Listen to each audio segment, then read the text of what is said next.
Hey pen people, Brian here. This is a set of field notes that I have. I don't have many of these, but I decided to get this one because it's so pretty. It's the Signs of Spring edition, came out a couple years ago.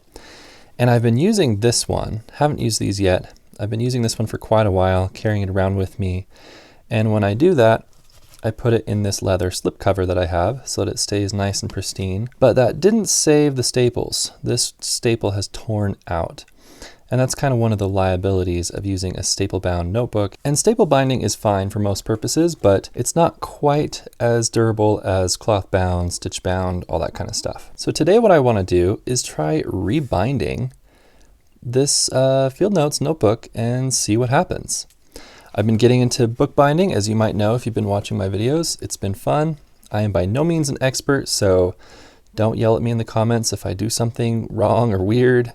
I'm still learning, but I thought it would be maybe helpful for me to make a video of this in case you want to try it as well. And this of course can work for not just field notes, but any kind of staple bound notebook, whether it be pocket sized or bigger. And while I have made many of my own notebooks, which you can actually find on Etsy by the way, if you want to check that out, there's a link below in the description. So while I've made many of my own notebooks, I have never rebound a staple bound notebook. So there might be a learning curve for me as well as for you as you're watching this. So we'll learn together. So the tools you're going to need for this, you're going to need something to make some holes. I have here a bookbinding awl.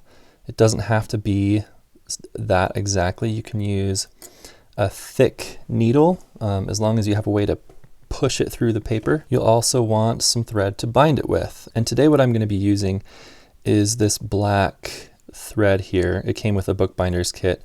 I believe what bookbinders tend to use is waxed linen thread, and I believe that's what this is. It works really well. There's a lot of stuff that you could probably use if you don't have this. So see what you have lying around, or if you want to pick something like this up, it's probably not expensive. I got a ton of thread and needles and that awl and a bone folder and all that kind of stuff for like 13 bucks on Amazon. So it's pretty cheap if you want to get something like this. I decided to go with black because I thought that would be a nice contrast to the yellow.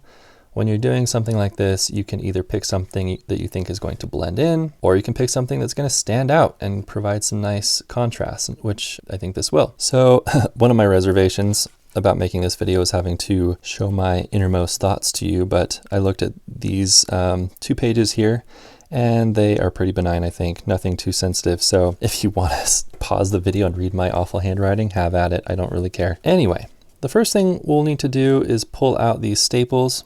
Careful when you're doing this, so you don't poke yourself. I don't really have an official tool for doing this, so I'm just going to be using my old Boy Scout Swiss Army knife that I've had since I was like 13. And let's see, let's try the bottle opener, see if I can get that under there. There we go. Not too hard.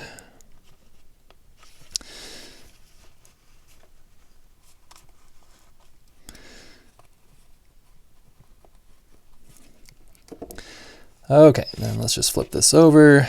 Let's see if we can pry these things out. Yep, pretty easy. Now, of course, you'll want to be careful that you don't further damage your notebook. I tore this bit of the page right here, but oh well. So now we've got all of our loose sheets here. So a field notes notebook comes with 48 pages, which is really just a dozen sheets of paper folded in half. And then of course your paper cover. So it's a very simple notebook. It should be pretty easy to rebind. And I've been trying to figure out the best way to go about doing this. I was like, do I use the staple holes as like these little pilot holes to help get me started? You could definitely do that if you would like to. I think I want my holes to start closer to the edge of the paper, maybe about right here. I think that will just look better on the outside. So the main idea is to punch an odd number of holes. So you'll at least need one on each end and one in the middle. If that's all you want to do, you could get away with that.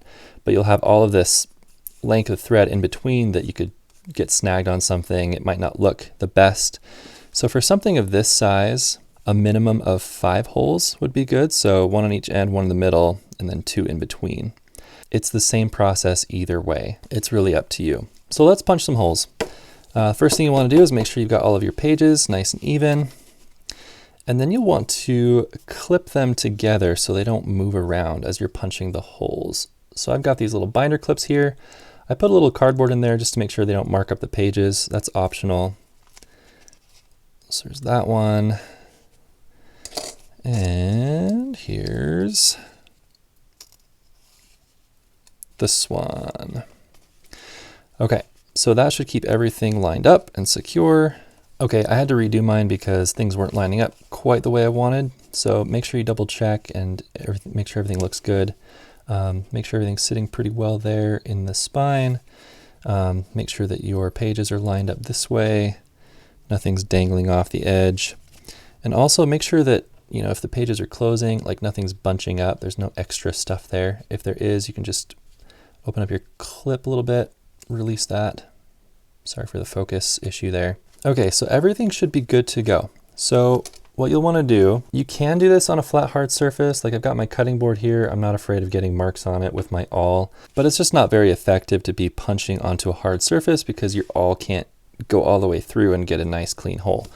So you'll want some corrugated cardboard, just an old scrap box of some kind, something thick enough and soft enough to really let your awl or needle punch through. I should say too that I'm getting all of this information from a YouTube channel called 4Keys Book Arts. If you want to look him up, he's really good. So I just want to throw that out there. These are not my ideas. I did not invent this. I don't think they're his ideas either, but yeah, I just want to give credit where credit is deserved. It's a good channel. Okay, so let's punch some holes. And to do this, you can measure it out with a ruler or whatever if you want to. I just like to eyeball it. So I'm going to go about right here for this first hole. Keep your book at a 90-degree angle and keep your awl at a 45-degree angle so that you can get a nice even hole that goes right, hopefully, out onto the spine. And as you can see here, I was a little bit off. At the end of the day, it won't matter too much. Let's see. I think I fixed it a little bit. All right. So there's that one. I'm going to do one on the other side about the same length.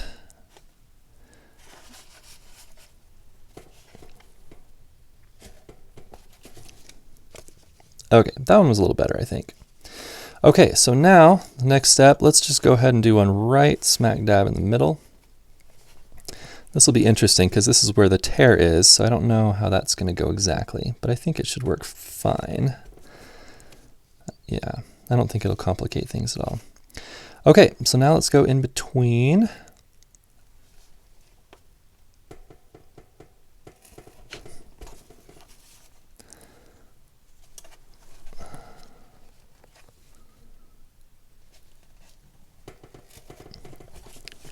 Okay, that should be more or less even. Okay, with our holes in place, it's time to get our thread out. So you'll want to go a length about 3 times that of the notebook. You'll end up with a little extra, but it'll be easier to work with that way, I think. Okay, then you need something to cut it with. I guess I've got my Swiss Army knife right here. I usually use a utility knife, but since this is right here, I'll just do this. Okay, and as for needles, you don't need anything fancy. It can just be a regular old sewing needle as long as it's big enough to get your thread through. You don't want it to be a big chunky needle because that'll just make the process really hard. Okay, so you thread your needle and then all you do is kind of poke it through the end of the thread. There we go. Pull that on there, and I like to leave an inch or two there because depending on the thread, it can start to pull out and it might come unthreaded. So you just pull that down, pull it up to the needle right there, and you've got a nice little knot that will stay put, hopefully, while you're doing your stitching. So to start with, you're going to start in the middle. You can start on the inside or the outside. It's all up to you. It depends on where you want your knot to go. If you start on the inside, you'll end on the inside and your knot will be right here. If you want the knot to be visible on the outside for stylistic reasons or whatever, you can do that. You just have to start on the outside. I've done both. I prefer to do it on the inside and hide that knot and just have a nice clean line or at least as clean as my holes will let me. All right, so just stick your needle through there to the outside and pull the thread all the way through so you have about, I don't know, 2 inches there, and just hang on to that for a second. And actually, hold on, I'm getting ahead of myself. We don't need this cardboard anymore. Let's get rid of that. It's ugly. And let's take our clips off. We don't need those either. All right, it'll be easier if those are out of the way. Okay, so we've got our thread through our first hole here. Now what we're gonna do is we're gonna come back through from the outside. And sometimes I have a hard time figuring out where the hole is. There, I found it finally. But if you get a little lost, it's not going all the way through, you can come back to the inside, poke your needle through, kind of wiggle it around, and that will clear out that hole and make it easier to thread through from the outside. All right, pull that tight so it sits flat on the notebook there. And back through we go. All right, so we're at the end of the notebook, time to turn around. So we're gonna do the same thing, but it's gonna go back through the gap that we missed right here. And when you do this, it's ideal to try to punch it through in a way where it doesn't punch through the thread, but that's really hard to do.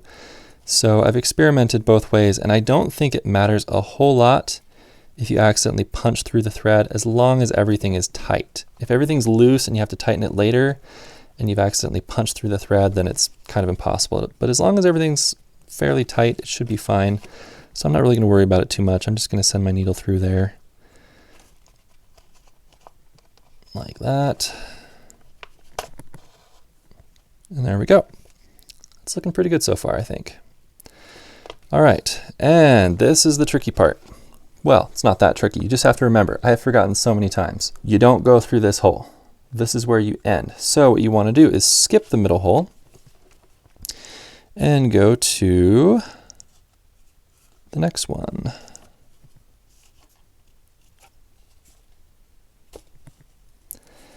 All right, so there we have it.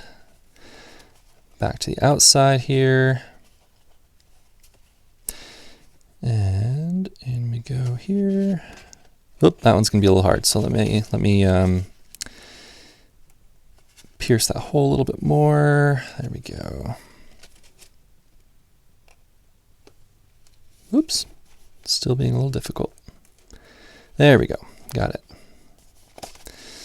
Okay, then make sure everything's tight and back through right here.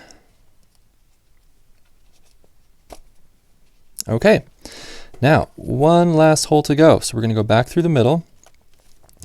And what I like to do here is, if you don't do it this way, it's not the end of the world, but I like to make sure that the end I started with and the part of the thread that I'm ending with come out on opposite sides of this middle line. Because what you're gonna do is you're gonna tie a knot, and if you tie a knot across this middle line, it kind of anchors it down, so it's not such a big stretch of thread sitting there by itself. It's got that knot to kind of reinforce it.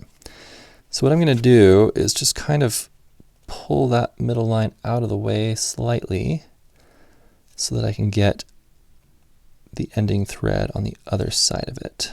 Okay, there we go. That should do it. Okay, so now all you're going to do is tie a square knot, which is something that I've known how to do for longer than I've had this knife because of Scouts. But if you don't know how to do it, that's fine. It's a very simple knot. So just remember right over left and left over right. So, so I'm going to take this right part here, move it over the left part, and then the right part is going to go under and through. I mean, that should be a pretty simple thing to do, right? That's just how you tie your shoes, the beginning part at least. But you just have to keep track of which way you did it so that you can do it the opposite way. So now this is the left, so that left is going to go over the right, and tighten that down. Okay, all right, so that's all there is to that. And then let's just go ahead and trim off some of this excess here.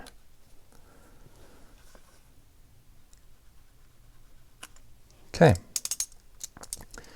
good to go on that. Stitching is done. So let's take a look and see how we did.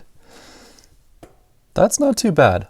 I mean, it's not as straight as it could have been, but could have been worse. I think it looks pretty good. So one thing a bone folder, I'm realizing, would come in handy for is refolding this a little bit. You can see the threading wants to make this pop up.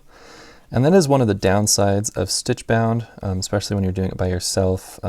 They have a tendency to not close completely, like the staple bound. I guess the staple bound doesn't close super completely on its own either. But there's just more stuff in the spine now to hold it open. So you can use a bone folder, you can use anything that's hard enough to really just press down, give it a little bit of a fold. And I actually don't want to go too crazy with this because I don't want to press down all of this nice artwork on the cover here. But I'll just give it a little bit of a gentle fold there. Okay, but that is it. Hopefully that made sense. Hopefully it was easy to follow. If you have any questions, please let me know. And if you try this with other notebooks, I would be curious to know too. So let me know and I will talk to you later.